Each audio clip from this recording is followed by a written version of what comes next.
¿verdad? Vamos a tener el gusto también de tener el privilegio de tener acá a la arquitecta Yansa Mayoa.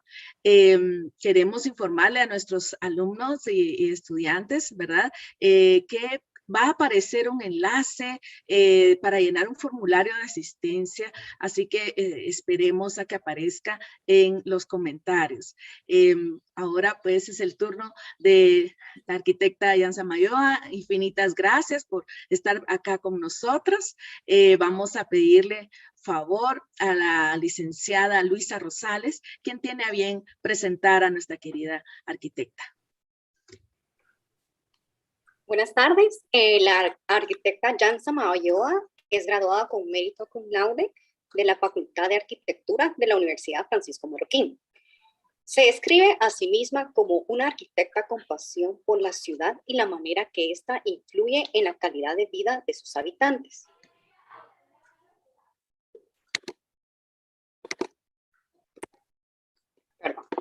Es presidenta de la Fundación Crecer. La Fundación Crecer ha apoyado desde el inicio el proyecto Barranqueando, en el que actualmente la arquitecta es miembro de los Amigos de la Jungla Urbana. Tiene participación en la mesa de barranqueros y forma parte de la propuesta Distrito Barranco, el cual es un modelo de desarrollo inmobiliario. Ha tenido participación activa en el Distrito Cultural 4 Grados Norte, proyecto del llamado Barrio del Conocimiento y Cultura. Como segunda etapa, nace la Fundación Crecer y arranca las actividades culturales de festivales de arte y murales. Por 4 años participó en el programa Pachamama en el capítulo de Ciudad, de donde nace La Hora de Crecer, programa en el que la arquitecta es co-conductora transmitido en Radio Infinita. Tiene participación en el programa Atardeceres de Crecer, Tanque de Pensamientos de Ciudad, donde los últimos martes de cada mes a lo largo de 2 años han abordado los temas cruciales como el agua, la movilidad, la diversidad urbana, el espacio público, el arte urbano, la participación ciudadana, el manejo de desechos, legado y futuro, parques, gobernanza metropolitana, vivienda y otros. La arquitecta Samayoa, con este resumen de su hoja de vida, le damos la más cordial bienvenida a nuestro webinar y estamos atentos a escuchar.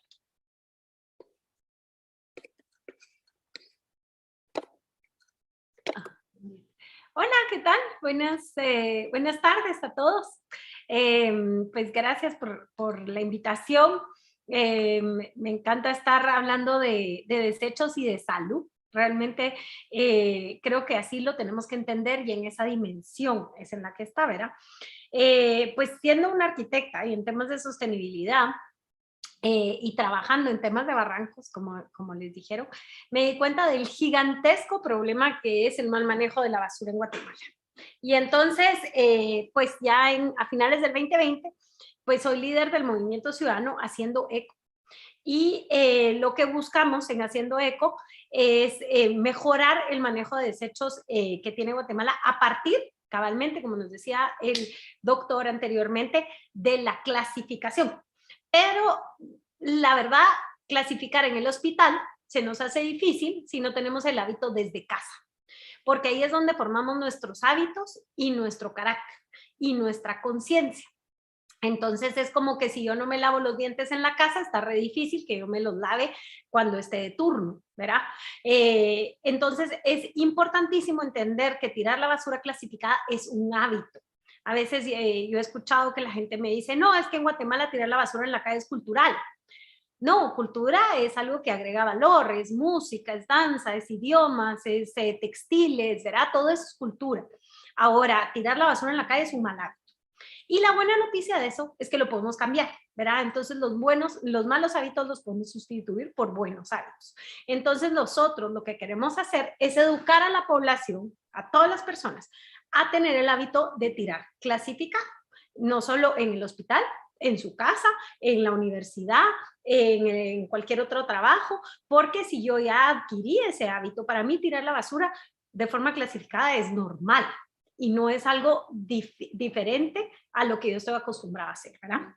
Y es más, ya verlo todo mezclado da un asco. Entonces ya le empieza a uno a chocar ver la basura mal tirada, no digamos la basura tirada en la calle.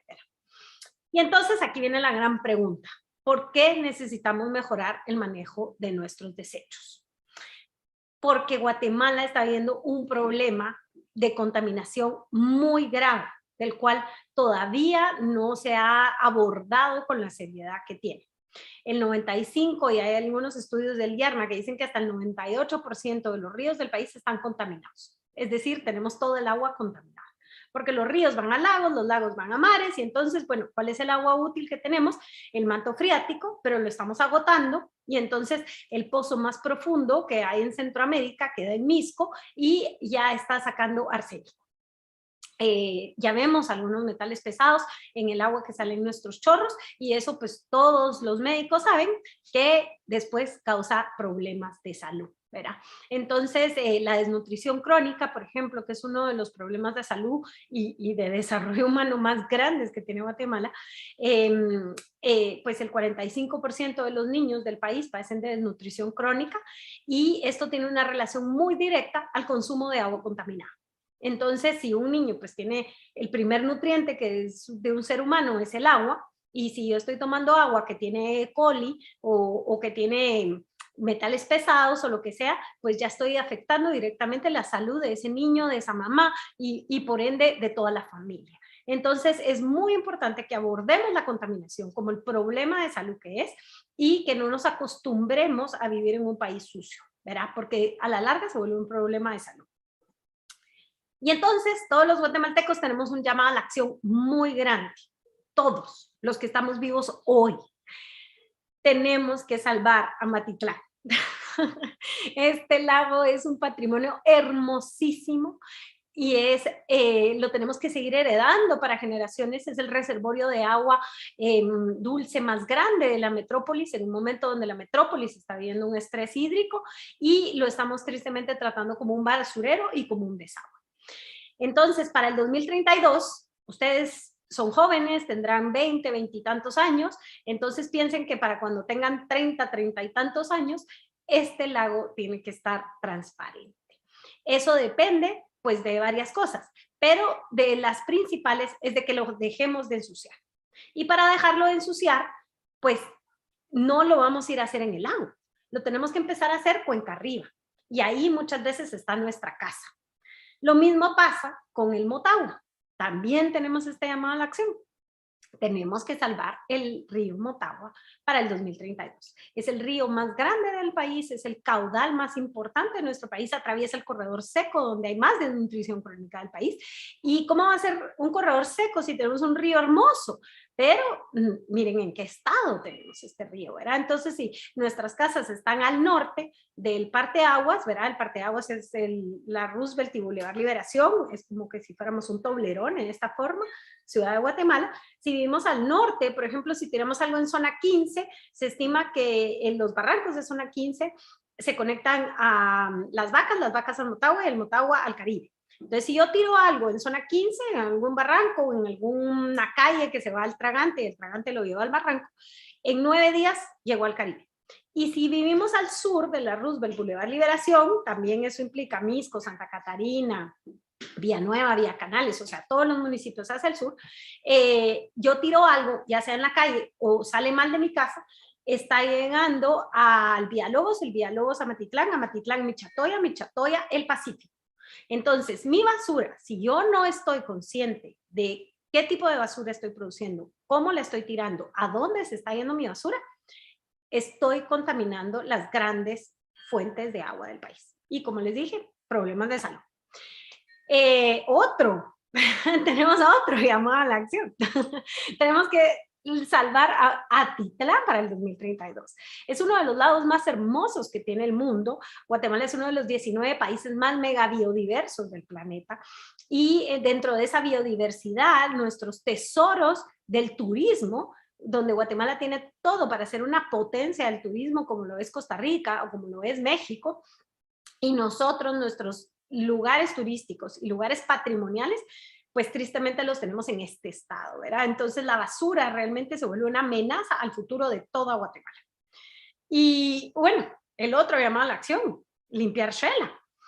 Es la segunda ciudad más importante de Guatemala y en este estado está. O sea, ¿cómo vamos a generar desarrollo? ¿Cómo vamos a generar progreso? ¿Cómo vamos a generar mayor salud para la población si estamos literalmente viviendo en un basurero? Entonces nuestras calles están súper sucias, la basura de nuestra casa está saliendo asquerosa, está llegando a vertederos sin control, a cielo abierto, y eso está causando un serio problema para toda la población. Este es el río Guacalate. El río Guacalate nace en Chimaltenango, pasa por todos Zacatepeques, todos le pasan tirando basura y llega hasta el Pacífico. Entonces, esta es una realidad que no puede seguir así. Y tenemos que entender que el agua nos conecta a todos. Por lo tanto, la basura nos conecta a todos. Entonces, si todos estamos siendo actualmente parte del problema, la invitación es a que todos nos volvamos parte de la solución. Y pues, ¿qué podemos hacer? Empezar a tirar bien nuestra basura. Y el buen manejo de desechos empieza, como les conté, desde casa. Empieza por la primera R, reducir.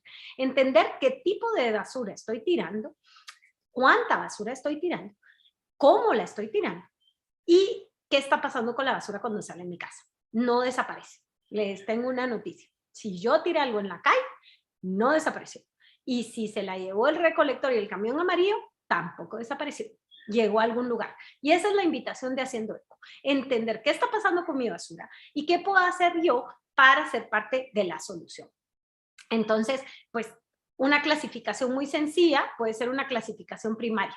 Reciclables y no reciclables, que les llamamos ordinarios. Es decir, reciclables y todo lo demás. Con eso ya empezamos a abordar como el 35% del problema, sobre todo lo que flota, y empezamos a alimentar las cadenas de valor de la economía circular. Entonces el reciclaje en Guatemala funciona bien, obviamente hay que mejorarlo, pero ya tiene un cierto establecimiento, y si yo empiezo a tirar clasificado, estoy facilitando que el material de desecho que yo produzco, que se pueda reciclar, llegue en buen estado a la recicladora y no llegue ni al Guacalate, ni al Motagua, ni a Titlán, ni al área de influencia donde yo vivo. Si queremos ir un pasito más allá, no solo tiremos reciclables y ordinarios, podemos tirar reciclables, ordinario y orgánicos. Y con eso empezar a hacer composto. Manejar los desechos orgánicos soluciona el 50% del problema. Cuando se hace una caracterización, más o menos el 50% de lo que desechamos, de lo que desechamos son orgánicos, el 25-35% son reciclables. Entonces, si tenemos un buen manejo de estos dos tipos de desechos, solucionamos el 75% del problema de la basura. Esa es una muy buena noticia. Entonces, enfocándonos en estos dos tipos de desechos, ya avanzamos muchísimo más y evitamos contaminar, pues, lo que les estoy contando.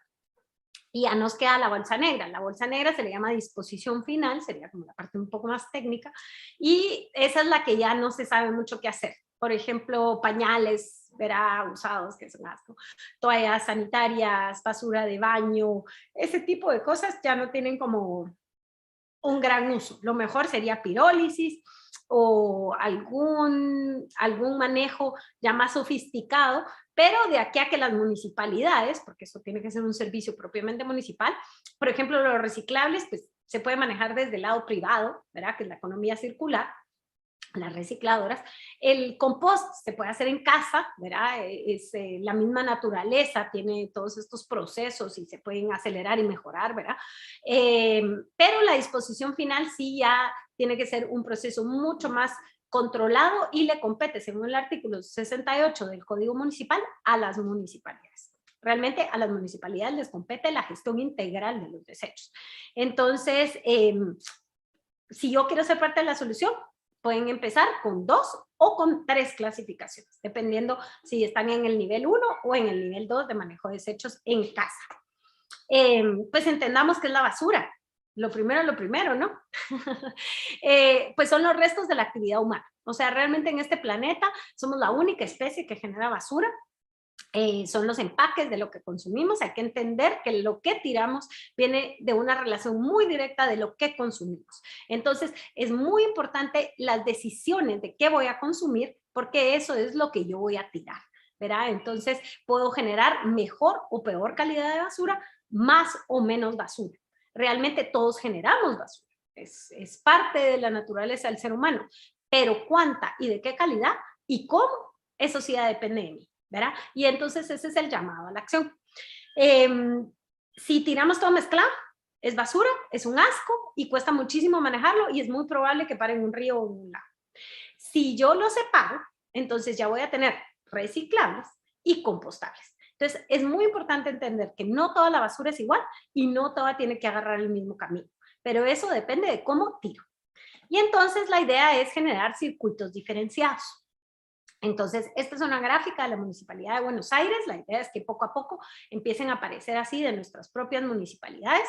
Les cuento que la Municipalidad de Antigua ya viene pidiendo 3 clasificaciones. Ellos ya están en reciclables, le llaman valorizables, orgánicos y disposición final. La Muni de Cobán también ya está pidiendo, ya lanzó Cobán Recicla y está con reciclables, orgánicos y disposición final. Entonces, poco a poco vemos un esfuerzo de las municipalidades de hacerse cargo de esa responsabilidad tan grande que tienen. Pero no todo depende de ellos, depende muchísimo de la primera persona. Esa es la persona que tira, es esta señora que ustedes ven ahí con las 2 bolsas. Entonces, aquí ya empezamos a ver por lo menos 2 circuitos diferenciados. Que ya con eso ya hacemos una gran diferencia. Entonces ella tiene una bolsa verde, en este caso verde reciclable, lo único es que en Guatemala estamos diciendo que verde es orgánico, porque pues hace sentido, y blanco, que es una bolsa mucho más fácil de conseguir, son los reciclables. Entonces la bolsa de reciclable es más grande. Entonces hay que entender que el volumen del material reciclable es más grande, a pesar de que el peso sea distinto. Entonces, en la bolsa de reciclables vamos a poner las botellitas PET, vamos a poner el aluminio, que viene en latas de comida o de bebida, vamos a poner el vidrio, el cartón, el papel y el Tetra Pak, que son los reciclables. Y en la otra bolsa vamos a poner todo lo demás, lo que no es reciclable. Esa es una bolsa más chiquita porque el volumen es más pequeño y va a ir en otro basurero. Miren, la persona que tira va en distintas bolsas, luego va en distintos basureros. Si viviéramos en un edificio, un condominio, llegaría a un bote distinto, más grandecito.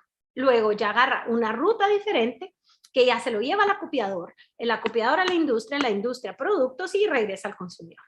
Y la bolsa negra, que es la disposición final, ya en la ruta clasificada se va idealmente a un relleno sanitario.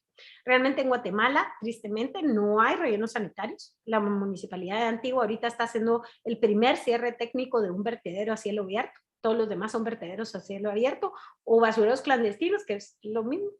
Y entonces tiene que ser un relleno sanitario o una planta de manejo de desechos o bueno, cualquier otra solución. Hoy por hoy, aunque se vaya a un vertedero de cielo abierto, mientras menos basura enviemos a ese lugar, muchísimo mejor. Por eso, si ustedes quieren compostar en casa, pues están enviando cada vez. Y el ejercicio es ese, que la bolsa negra sea cada vez más chiquitito y que los desechos que salgan de mi casa, que se vayan a un vertedero, sean cada vez menores, ¿verdad? El vertedero de la zona 3 de Guatemala conecta con las vacas y parte de esos desechos se están yendo al Motagua. Entonces, piensen que la basura que salga de su casa no va a llegar al Motagua. Y eso depende de cómo tiran y qué tiran. Y entonces, pues aquí, otra vez, ¿cuáles son los reciclables?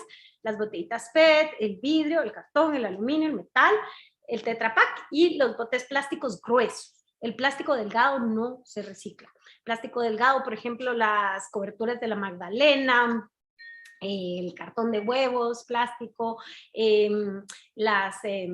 bueno, todo el plástico, así como que si me dieron un vaso de plástico, eso no se recicla. Entonces, lo mejor con estos plásticos es evitar, ¿verdad? La bolsa plástica de la tienda.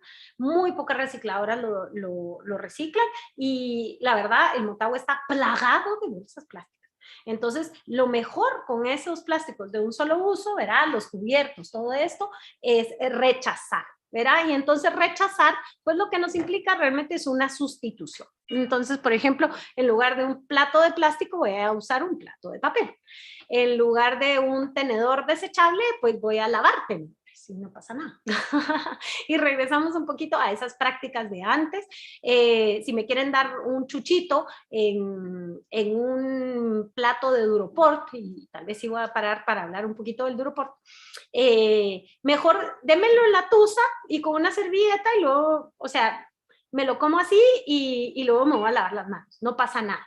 Pero ¿qué pasa? Si lo recibo en la bandeja de Duroport, yo lo voy a utilizar unos 7 minutos, 5 minutos, que me coma el chuchito, y luego eso se va a quedar aquí 500 años, ¿verdad? Y va a generar microplástico, y luego se lo va a comer el pez, y luego yo me lo voy a comer en un ceviche, y por ahí ustedes habrán visto que el ser humano se está comiendo en promedio una tarjeta de crédito de plástico, que obviamente nuestro organismo no